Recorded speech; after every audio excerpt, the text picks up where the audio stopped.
So for this presentation, I'm going to talk about Chapter 4, and it's basically on about how Candide found his old master Pangloss again and what happened to him.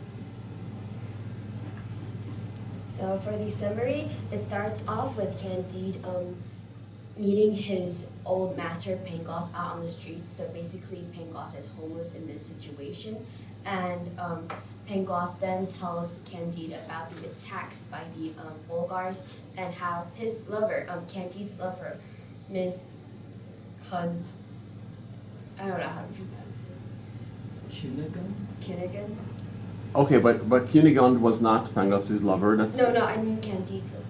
Yeah, well, they were not exactly lovers, but okay, let's say love interest. Okay, love interest. Yeah. Was presumed dead and murdered, and well, despite all of these pain and cruelty, Pangloss still believes that this is the necessary and best of both worlds. And he was then taken in by Jax, who nursed him back to health. They also had disagreements, as Jax claims that God never gave men weapons, but men created them to destroy themselves. So in the chapter, it states, God never gave them 24-pounders nor bayonets, and yet they have made cannons and bayonets to destroy one another. So basically how men was the problem in this situation, that they were the ones that created weapons to destroy themselves. So for themes and ideas and literary devices, we have harshness of reality. I mean, in this whole story, this whole essay, I think it's about the harshness of reality, like how Candide accepted those drinks, but in reality, you're gonna get kidnapped if you take candy from strangers. That's also a part of reality.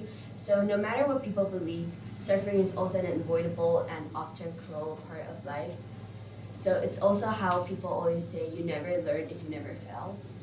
And then there's also irony, how Pangloss believes best of all possible worlds when he is miserable and sick. And then there's dark humor. Personally, I couldn't really tell of the dark humor when reading this chapter, but after some discussion with Annie, we figured that the dark humor would have, the funny parts was when Pangloss told Candide how his love interest is dead, and then he then goes, oh, is it because of me? Is it because of not being there and present? That's why she's suffering. So that's probably one of the dark humors as well.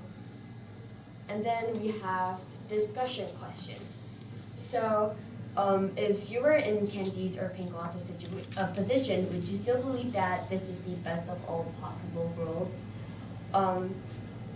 Okay, so personally, I wouldn't believe that this is still the possible world. Well, as in modern world, everybody has different kinds of religion. But personally, I find it funny how you're supposed to believe in God while war still happens because of religion. Personally, I think it's quite frankly ridiculous, because you're supposed to promote peace in the world while war is still happening just because you have disagreements on a religion.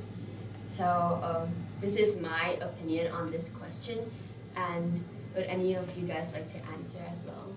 Good question. So guys, do you think there's any value to an optimistic worldview? Annie? Yes. I think optimistic is not always a bad thing. Like even if there are things that are bad going on in the world, I think to anything there will always still be a positive aspect or a positive perspective to look at it. Alicia, Marcus, would you like to answer as well? Yes, because guys, think about the alternative, right? If you go through life with a pessimistic, cynical worldview, that doesn't really change the events, right? War will still happen. Now, so again, the question is there any value to being optimistic and trying to maybe see the silver lining around things? Okay, It's okay. We'll go with the next question. So, what can Pangloss's attitude towards his illness tell us about human denial and rationalization? So, there's a term that people say, delulu is the solulu. So, basically saying being delusional is always the solution. But in this situation, the human denial is quite, it's so ridiculous that it's kind of funny how someone can still believe that all of this is happening because it's the best solution possible, while you're still suffering in, well, every sort of situation you're in right now. For this attitude towards his illness, it's basically just saying that he's denial, he's delusional. And yeah, that's basically it. So do you guys have any questions towards this chapter? Okay, great, thank you. Thank you.